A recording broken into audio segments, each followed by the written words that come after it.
Bom dia, boa tarde ou boa noite. Você escolhe. Em nossa caminhada cristã, nos deparamos com pessoas que têm dúvidas e fazem perguntas do tipo: pode ou não pode? Não tem fim esse tipo de pergunta, pois uma coisa puxa a outra. Quer ver? Vamos tentar esclarecer alguns pontos com este tema denominado: sou cristão. Posso ou não posso fazer isto? É pecado? Comecemos com as seguintes perguntas.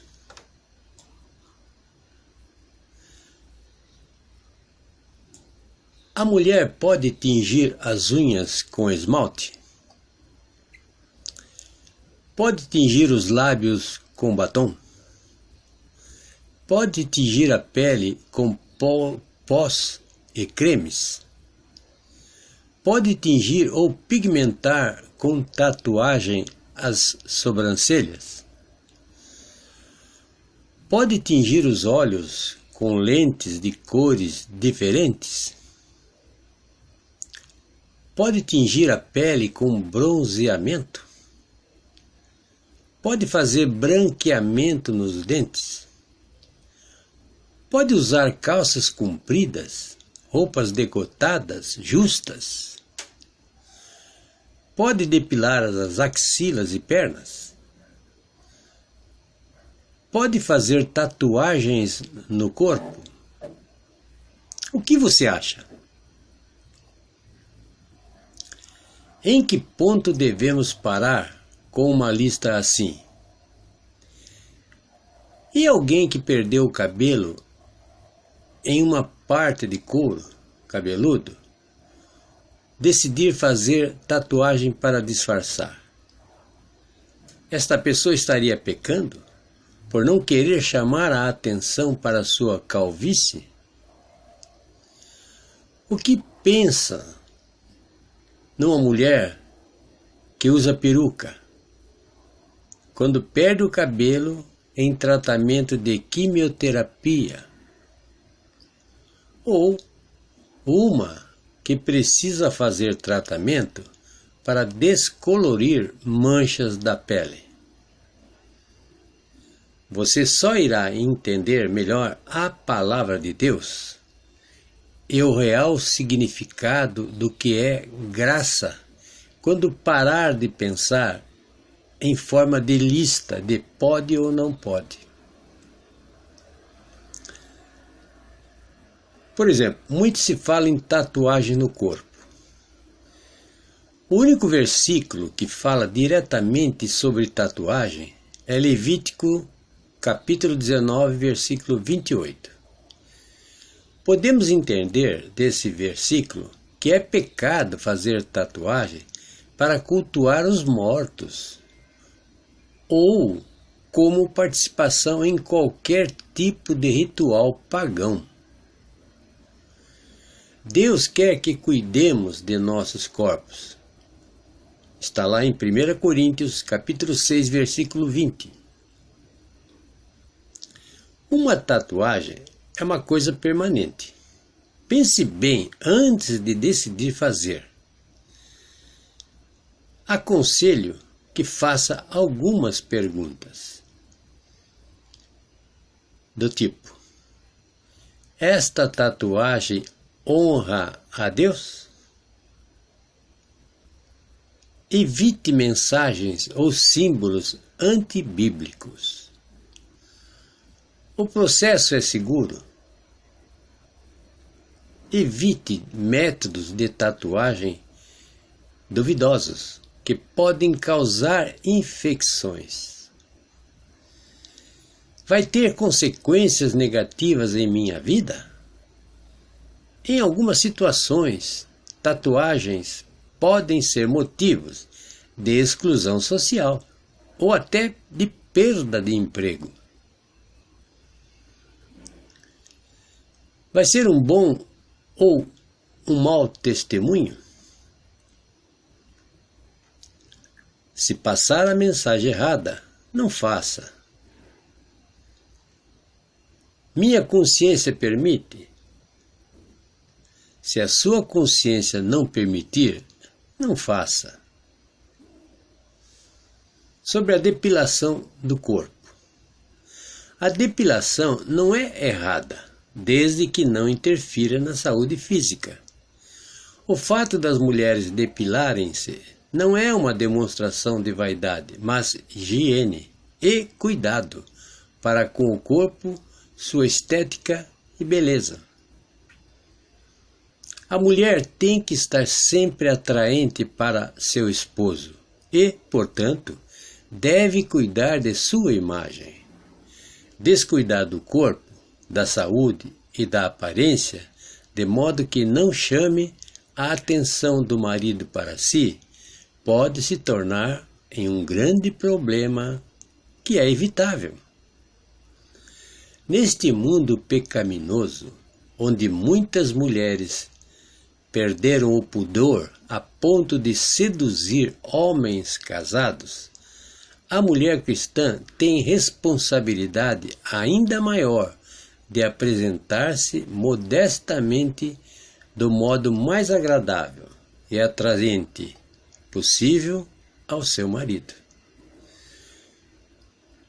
Portanto, quando vocês comem, ou bebem, ou fazem qualquer outra coisa, façam tudo para a glória de Deus. 1 Coríntios capítulo 10, versículo 31. Sobre roupas. Vejamos o que a Bíblia diz em 1 Timóteo capítulo 2, versículo 9. Do mesmo modo, quero que as mulheres se vistam com decência, modéstia e discrição. Aqui, traje decente fala de você se vestir de acordo com a sua idade, com temor e prudência, não usando em nenhuma hipótese roupas decotadas, transparentes, justas ou que mostrem o busto da mulher. Se uma mulher não se veste de maneira decente, de modo a atrair atenção e olhares, ela está pecando e fazendo homens pecarem. Pois a Bíblia diz que se um homem olhar para uma mulher com intenção impura, já adulterou com ela.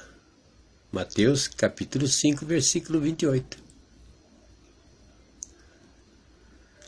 Então, o que quer dizer tudo isto? Ou melhor dizendo, então, quer dizer que pode tudo? Pode, mas tudo tem consequências, boas e ruins. E é por isso que a palavra de Deus diz que nem tudo convém. Um cristão pode encher a cara? Pode, porque isto não o deixará menos salvo do que quando está sóbrio. Mas será bom se agir assim? Claro que não. O aumento do nível de álcool em seu sangue fará com que perca a salvação? Só se a salvação dependesse do resultado do bafômetro. É claro que não. Alguém que, mesmo salvo, insiste em encharcar seu organismo com substâncias inebriantes e inclua aí qualquer coisa que mude seu estado mental e comportamental, só irá perder por isso. Deixará de ser um testemunho fiel para o Senhor, que poderá levá-lo embora por não ter mais utilidade aqui. E se ficar, acabará sendo apenas um testemunho de sua própria tolice e falta de comunhão com o Pai. Um verdadeiro salvo não perde a salvação, mas se ele pensar que isto seja uma licença para viver do jeito que bem entender, é muito provável que nunca tenha sido salvo. Um verdadeiro salvo não pensa como um cão, em termos de até onde pode esticar a corda da coleira, ou como uma mula, preocupada em até onde pode forçar as rédeas e o freio. Ele se sente feliz de poder agradar ao seu Pai e miserável quando falha nisso. O crente genuíno escuta quando o Senhor diz: instruar-te-ei e ensinar-te-ei o caminho que deves seguir. Guiar-te-ei com os meus olhos. Não sejais como o cavalo, nem como a mula, que não tem entendimento, cuja boca precisa de cabresto e freio para que não se cheguem a ti. O ímpio tem muitas dores, mas aquele que confia no Senhor, a misericórdia o cercará. Alegrai-vos no Senhor e regozijai-vos, vós os justos, e cantai alegremente, todos vós que sois retos de coração. Salmo 32, capítulo 8, ou melhor, versículo 8 a 11. Depois de deixar claro que os cristãos foram salvos de uma vida de condutas pecaminosas, onde há inclusive uma lista incompleta dessas condutas, o apóstolo diz que agora eles já possuem tudo o que é necessário para a salvação. Foram lavados, santificados e justificados.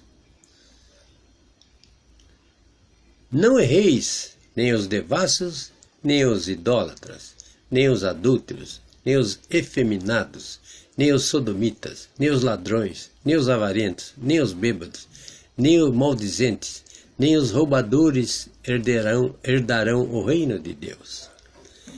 E é o que alguns têm sido, mas haveis sido lavados, mas haveis sido santificados, mas haveis sido justificados em nome do Senhor Jesus e pelo Espírito do nosso Deus. Você encontra em 1 Coríntios, capítulo 6, versículo 10 e 11.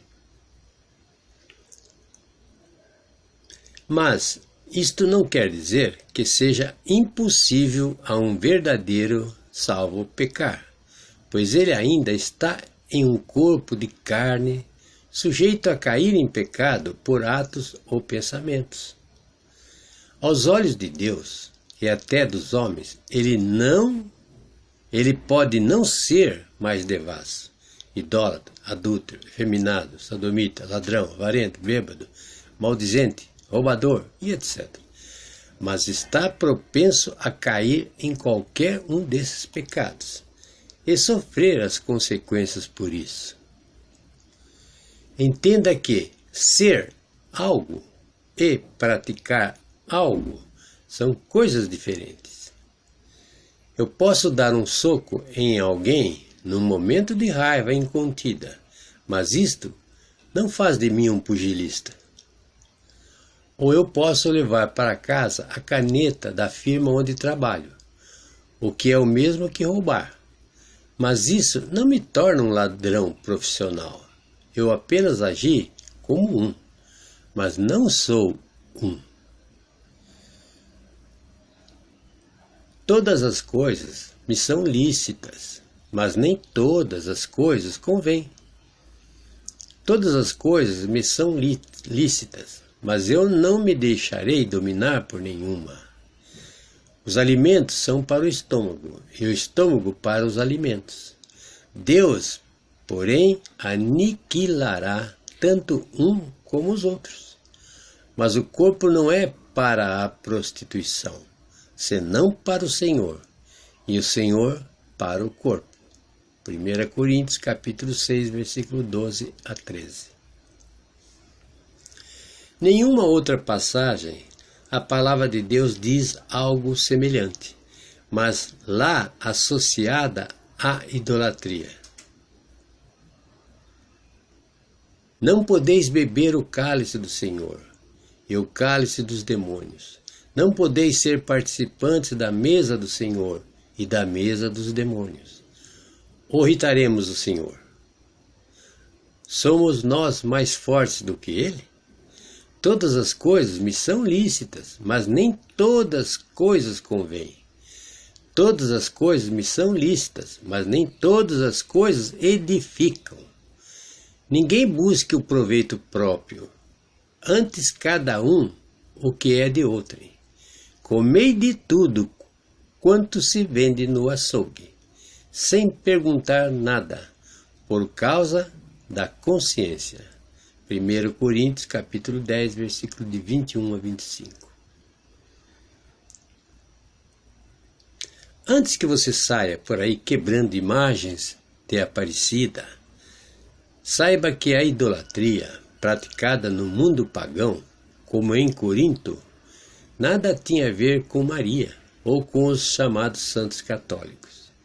Era adoração de demônios mesmo, como acontece em religiões de matriz africana, nas quais a ideia é oferecer sacrifícios a ídolos, que representam demônios, para evitar que eles fiquem irados e prejudiquem os mortais.